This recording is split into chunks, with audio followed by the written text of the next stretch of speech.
ഈശോമിശിഹായ്ക്ക് സ്തുതിയായിരിക്കട്ടെ. Showers of blessings ചാനലിലേക്ക് ഏവർക്കും സ്വാഗതം. ഈ വീഡിയോയിൽ നാം പഠിക്കാൻ പോകുന്നത് എഫേസോസ് 1 മുതൽ 6 വരെയുള്ള അധ്യായങ്ങളിലെ സമാന വാക്യങ്ങളാണ്. സ്നേഹ ഈശോയെ, ഞങ്ങളുടെ ഈ പരിശ്രമങ്ങളെ അങ്ങ് തൃക്കരം നീട്ടി അനുഗ്രഹിച്ച് ആശീർവദിക്കണമേ. ആമേൻ. എഫേസോസ് 1:7 അതിൽ രക്ഷയും പാപമോചനം, യേശുക്രിസ്തുവിൻ്റെ രക്തം വഴി പാപമോചനം എന്നുള്ള കാര്യങ്ങളൊക്കെ പറയുന്ന കാര്യമാണ്. അത് തന്നെ രക്ഷയും പാപമോചനത്തെക്കുറിച്ച് തന്നെയാണ് കൊളോസോസ് 1:14 പറയുന്നത്. എഫേസോസ് 1:14 അച്ചാരം പരിശുദ്ധാത്മാവ്. 2 കൊറിന്തോസ് 1:22 ഇതേ കാര്യം പറയുന്നുണ്ട്. എഫേസോസ് 1:15 മുതൽ 16 വരെ യേശുക്രിസ്തുവിൽ നിങ്ങൾക്കുള്ള വിശ്വാസത്തെക്കുറിച്ചും നിങ്ങൾക്ക് എല്ലാ വിശുദ്ധരോടുമുള്ള സ്നേഹത്തെക്കുറിച്ചും. ഇക്കാര്യം കൊളോസോസ് 1:3 മുതൽ 4 വരെയുള്ള വാക്യങ്ങളിൽ നമുക്ക് കാണാൻ സാധിക്കും. എഫേസോസ് 1:20 അവിടുത്തെ വലതുവശത്തിരുത്തി. ഇപ്പം എഫേസോസിൽ പറയുമ്പോൾ അങ്ങനെ ഈശോയെ സ്വർഗത്തിൽ വലതുവശത്തിരുത്തിയ കാര്യം നമ്മളെയും അവിടുത്തെ വലതുവശത്തിരുത്തി. അപ്പം സങ്കീർത്തനം 111 വരുമ്പം നീ എൻ്റെ വലത് ഭാഗത്ത് ഇരിക്കുക എന്ന് പറയുന്ന ആ ഒരു വാക്യമാണ് നമുക്കവിടെ കാണാൻ സാധിക്കുന്നത്. എഫേസോസ് 1:21 ആധിപത്യങ്ങളോ ശക്തികളോ അധികാരങ്ങളോ. അപ്പം എല്ലാ ആധിപത്യവും യേശുക്രിസ്തുവിലാണ്. എല്ലാം അവനിലൂടെ അവന് വേണ്ടി സൃഷ്ടിക്കപ്പെട്ടു എന്നുള്ള സംഭവമാണ്.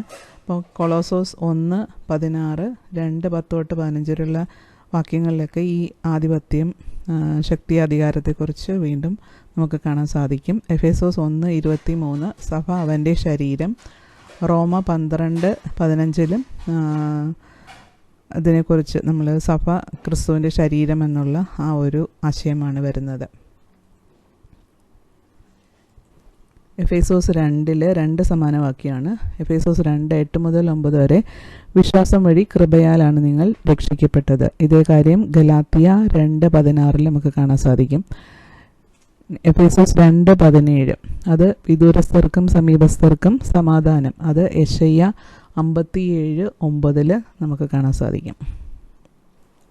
എഫേസോസ് 3 സമാന വാക്യങ്ങളാണ്. എഫേസോസ് 3:1 അതിൽ വിശുദ്ധ പൗലോസ് അപ്പോസ്തലൻ യേശുക്രിസ്തുവിനെ പ്രതി തടവുകാരനായി എന്ന് സൂചിപ്പിക്കുന്ന കാര്യങ്ങളാണ് ഈ കുറേ വാക്യങ്ങളിൽ പറഞ്ഞിട്ടുള്ളത്. എല്ലാം എഫേസോസ് 4:1, ഫിലിപ്പി 1:13, കൊളോസോസ് 4:18, 2 തിമോത്തി 2:9, എഫേസോസ് 3:6 ഇതിൽ പറയുന്നത് ഒരേ ശരീരം. അത് കണക്ക് കൊളോസോസ് 1:27 പറയുമ്പോൾ ക്രിസ്തു നിങ്ങളിലുണ്ട്.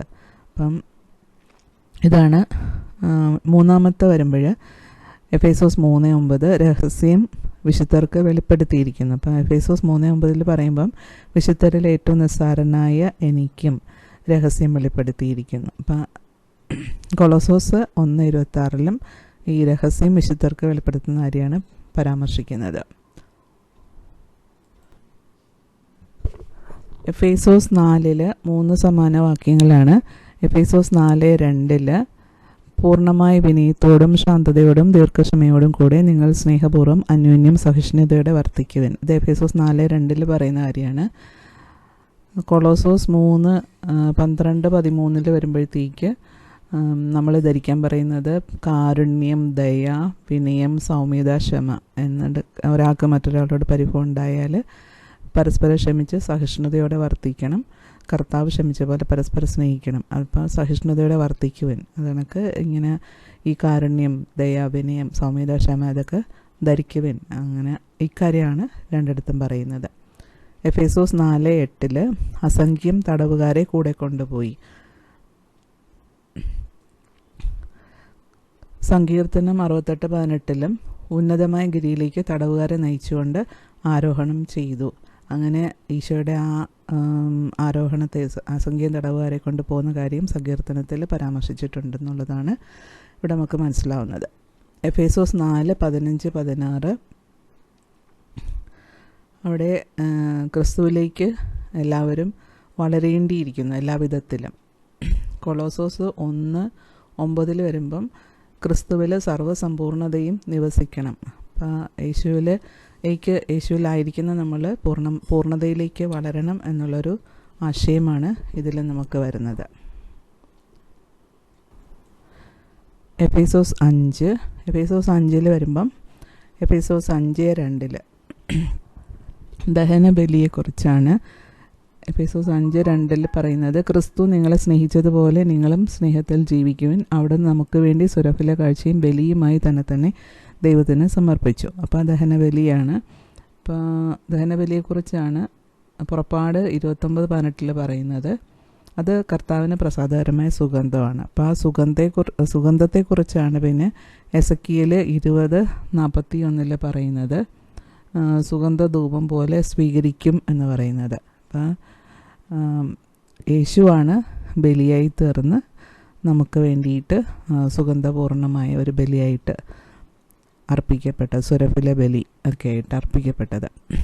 എഫേസോസ് 5:14 ഉറങ്ങുന്നവനെ ഉണരുക, മരിച്ചവരിൽ നിന്ന് എഴുന്നേൽക്കുക, ക്രിസ്തു നിൻ്റെ മേൽ പ്രകാശിക്കും. അതിൻ്റെ സമാനവാക്യം യെശയ്യാ 26:19. യെശയ്യാ 26:19 ഇതണക്ക് മരിച്ചവർ ജീവിക്കും, ശരീരം ഉയർത്തെഴുന്നേക്കും എന്നുള്ള കാര്യങ്ങളൊക്കെ അവിടെ പറയുന്നുണ്ട്. അതേപോലെ 61 ഉണർന്ന് പ്രശോഭിക്കുക എന്നുള്ളതും പറയുന്നുണ്ട്.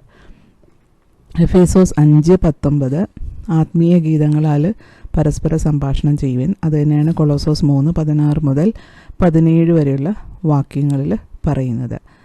എഫേസോസ് 5:23 ഭർത്താവ് ഭാര്യയുടെ ശിരസ്സാണ്, ആ കാര്യമാണ് പറയുന്നത്. 1 കൊറിന്തോസ് 11:3 ഈ വിഷയം തന്നെയാണ് സൂചിപ്പിക്കുന്നത്.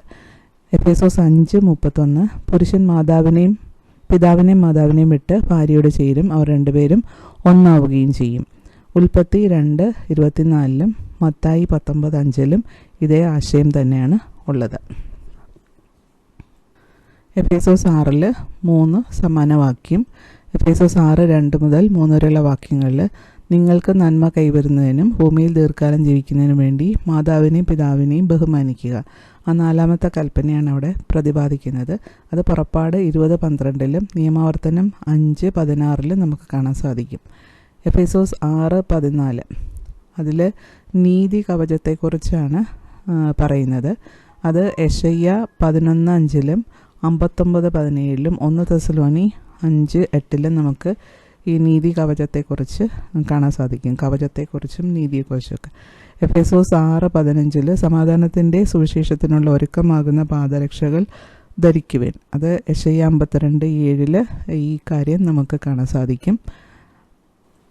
Thank you. എല്ലാവർക്കും നല്ലൊരു ലോഗോസ് പരീക്ഷ ആശംസിക്കുന്നു. നല്ല റിസൾട്ട് വരട്ടെ. എല്ലാവരും നല്ല റിസൾട്ടുമായിട്ട് സന്തോഷത്തോടുകൂടി, അതിലുപരി നമ്മൾ ഈ വചനത്തോടുകൂടി ആയിരിക്കുമ്പോൾ, വചനം യേശുവാണ്, യേശുവിനോടൊപ്പമായിരിക്കാൻ നമുക്ക് കിട്ടിയ ഈ സമയത്തെ ഓർത്ത് ദൈവത്തിന് നന്ദി പറയാം. ഓരോ വചനത്തിലൂടെ യേശു നമ്മളിലേക്ക് കയറി ഇറങ്ങുകയായിരുന്നു, നമ്മളിൽ വസിക്കുകയായിരുന്നു. ഇനിയും ഈശോയുടെ സ്നേഹവും വാത്സല്യവും നമ്മളിൽ എല്ലാവരിലും എപ്പോഴും നിറയുവാൻ ആഗ്രഹിച്ച് പ്രാർത്ഥിക്കാം. Okay, thank you. വീഡിയോ ഇഷ്ടപ്പെട്ടെങ്കിൽ ലൈക്ക് ചെയ്യണം, ഷെയർ ചെയ്യണം, സബ്സ്ക്രൈബ് ചെയ്യണം. Okay, thank you.